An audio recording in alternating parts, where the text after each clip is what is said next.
ces choses qui t'arrivent lorsque tu es appelé de Dieu ou lorsque tu es oint par Dieu pour assurer un ministère. Voilà ces choses-là qui t'arrivent.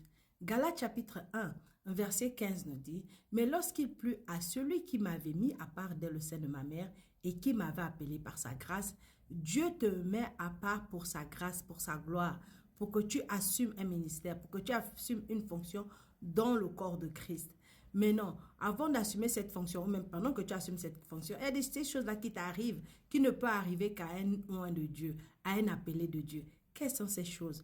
La première chose qui va t'arriver, c'est que tu seras isolé. Tu vas toujours te sentir seul. Tu vas te sentir comme si tout le monde t'a abandonné, comme si il n'y avait plus d'existence autour de toi, comme si tu étais mis vraiment à part. Tu es isolé, mis à part. Vraiment, les gens te quittent, les gens t'abandonnent. Il faut savoir que tu es loin. La deuxième chose qui va t'arriver, tu vas commencer à perdre les frères, la famille et les amis. Les membres de ta famille et tes amis vont commencer à t'abandonner, vont commencer à te laisser tomber, vont commencer à changer vis-à-vis de toi.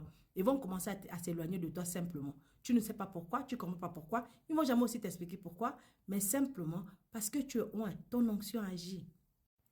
La troisième chose qui va t'arriver, après la deuxième, parce que la deuxième, tu ne peux pas la justifier, c'est comme ça, les gens quand ils décident de partir, tu n'arrives pas à comprendre pourquoi, tu n'arrives pas à comprendre le comment, parce que le plus souvent on ne t'explique pas.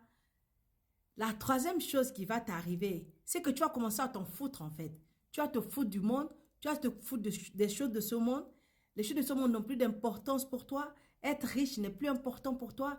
Influencer les gens n'est plus important pour toi. Que les gens viennent chez toi ou pas, que les gens demandent ton avis ou pas, que les gens te cherchent ou pas, en fait, ça ne change rien en toi en fait. Ça ne change rien. Tu es en paix avec le fait que les gens ne s'occupent plus de toi ou que les gens s'éloignent de toi. Et tu t'en fous en fait, si tu es riche ou pauvre ou si tu es bien placé ou pas, les choses de ce monde n'ont plus la même valeur pour toi. La quatrième chose que Dieu va faire, c'est que Dieu va t'envoyer des gens qui sont déjà assis dans la foi pour t'enseigner la parole, pour te montrer comment marcher par la foi, pour te guider, pour t'enseigner, pour t'accompagner dans ta mission, dans ton appel. L'autre chose qui va t'arriver, la cinquième chose qui va t'arriver, c'est que tu auras cette intelligence-là ou cette sagesse-là de te briser des situations difficiles, de te sortir des situations compliquées, de te sortir des situations qui sont en train de nuire à ta vie. On ne peut pas te garder prisonnier. Voilà, on ne peut pas te garder prisonnier, ni émotionnellement, ni spirituellement, ni physiquement. Personne ne peut te garder en prisonnier. Tu as un esprit libre et un esprit fort. La sixième chose, c'est que Dieu t'a béni avec des dons spirituels. Tu as des dons spirituels que tu manifestes, que tu connais, que tu as déjà vu en action. Donc, ce n'est pas quelque chose que quelqu'un va te raconter. Tu le sais. Tu as les dons spirituels et tu les manifestes déjà. Et la septième chose qui est la plus importante, c'est que tu aimes la vérité et tu cherches la vérité. Quand quelqu'un te ment, tu sais. Quand quelqu'un te trompe, tu sais. Quand on passe derrière les murs pour te cacher des choses, tu sais. Quand quelqu'un n'est pas véridique, avec toi, tu sais. Tu as la sagesse divine, tu as l'intelligence divine qui agit en toi.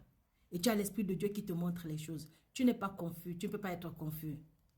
Alors, si tu as ces 7 points à mélanger, il faut savoir que tu es loin de Dieu, tu es appelé de Dieu. Et tiens ferme dans la foi parce que le Dieu de gloire t'amène quelque part. Que la grâce et la faveur de Dieu soient sur toi. Shalom.